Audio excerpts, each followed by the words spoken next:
São Paulo, eu vejo São Paulo assim, é um fragmento, sabe? Sabe, eu tava vendo esses dias, olha a piração, uma tela de celular toda riscada assim porque caiu e quebrou, sabe? Ficou várias riscas assim, meu, como é que dá pra ver isso? Mas ficou interessante, né? Ficou uma textura ali na tela. Aí eu comparo isso a São Paulo, por exemplo, porque assim, a gente está nesse fragmento, né, nessa partícula, na rua de trás é outra partícula, na rua, sei lá, seguinte, depois é outra partícula, e isso é muito mais no centro, né, eu percebo isso. Então, é difícil você dizer que São Paulo tem uma identidade, porque ela é uma identidade fragmentada, né, várias partículas, né, é um mosaico, assim. São Paulo é treta. Eu cito São Paulo como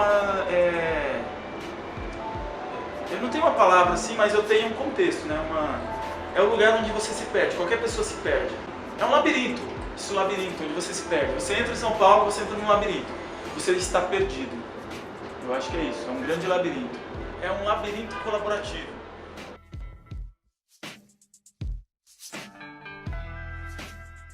Em meio a uma cidade tão caótica como São Paulo, onde as relações tornam-se cada vez menos pessoais, o tempo é cada vez mais escasso e o contato da população com qualquer manifestação artística torna-se cada vez mais raro.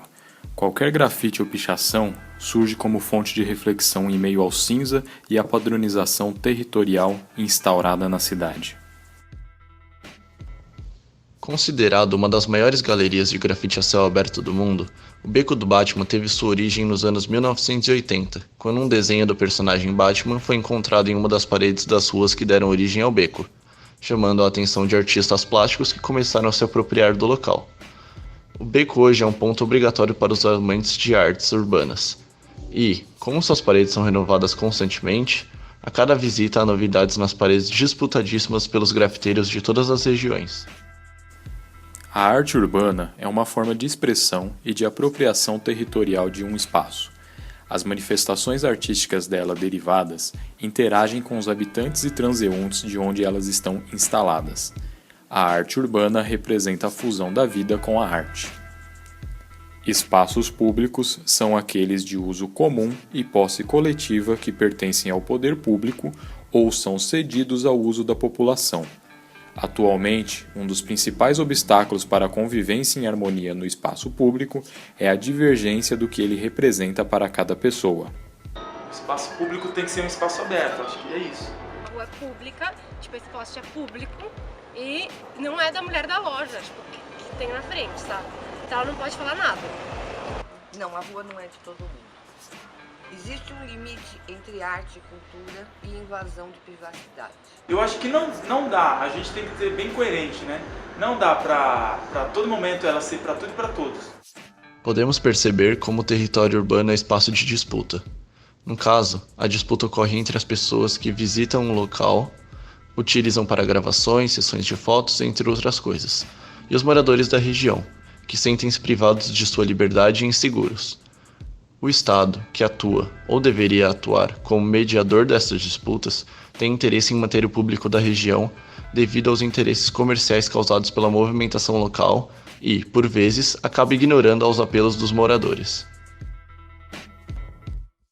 Tipo, eu acho que a rua é um jeito das pessoas na cidade se expressarem, sabe? Elas podem usar a rua pra expressar, tipo, as reivindicações delas, os protestos e qualquer coisa, amor, sei lá, qualquer coisa que elas queiram falar, sabe? Tipo, a rua é um meio de expressão. A minha rua me representa, o que não me representa é o que está sendo feito com ela. A gente tem que se identificar com aquele território, por uma questão histórica do lugar, por uma questão afetiva, né, de estar sempre ali e ter afeto com as pessoas, com o meio, com o entorno. Grupos definem-se pelas ligações que estabelecem no tempo, laços de identidade na história e no espaço, apropriando-se de um território, concreto e ou simbólico, onde se distribuem marcos que orientam suas práticas sociais. Isso é o que define Bauman e seu conceito de identidade. A formação cultural ocorre no território e não distante. Pierre Nora define a memória fluida como a expressão em lugares materiais, funcionais e simbólicos, amalgamando o conceito de identidade. A partir de uma visão heisbertiana, Podemos ver o território do beco como local de expressão de múltiplas identidades e culturas, formando uma multiterritorialidade. Esta se apresenta através do movimento e da fluidez das manifestações artísticas. Esse conceito se baseia na ideia de desterritorialização e reterritorialização de Deleuze e Guattari. A noção com pretensão nova é que não há território sem um vetor de saída do território, e não há saída do território, ou seja, desterritorialização, sem, ao mesmo tempo, um esforço para se reterritorializar em outra parte. Deleuze. O beco localiza-se em um dos bairros mais nobres de São Paulo, a Vila Madalena. A atmosfera cultural da região propiciou o desenvolvimento de um nicho mercadológico voltado para a diversão e a juventude. A maneira como esse grupo social se estabeleceu nesse território é fundamental para entendermos que a arte, com olhares refinados, isto é, focada para uma elite intelectual, representada nas paredes do beco, não se identifica com a arte apresentada em outros bairros. Eu, por exemplo, eu não faço a mínima questão de ir naquele espaço que eu penso que é um espaço privado, fechado, mesmo sendo um espaço público, aí tem essa conotação, né?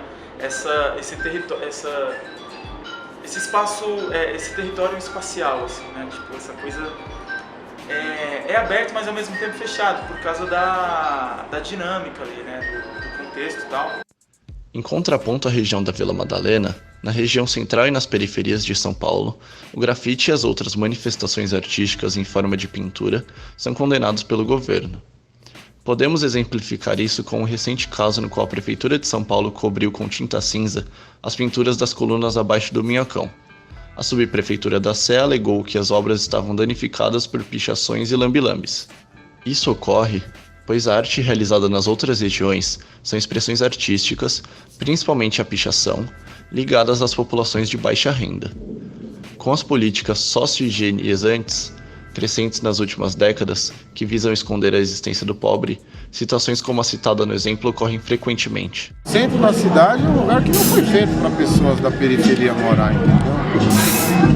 E a gente vai lá e ocupa a cidade, sabe? É um uso público que a gente faz, na marra mesmo. Já que a cidade é negada a nós, a gente vai ocupar na marra. Pichação primeiro não é arte, vem porcalhar. Pichação é um cara de mente curta, tacanho, medíocre, que não é capaz de fazer uma obra de arte e acha que qualquer rabisco é arte. Arte é um trabalho de cobra. Isso é arte. O território reforça sua dimensão enquanto representação, valor simbólico. A abordagem utilitarista de território não dá conta dos principais conflitos do mundo contemporâneo. Heisbert.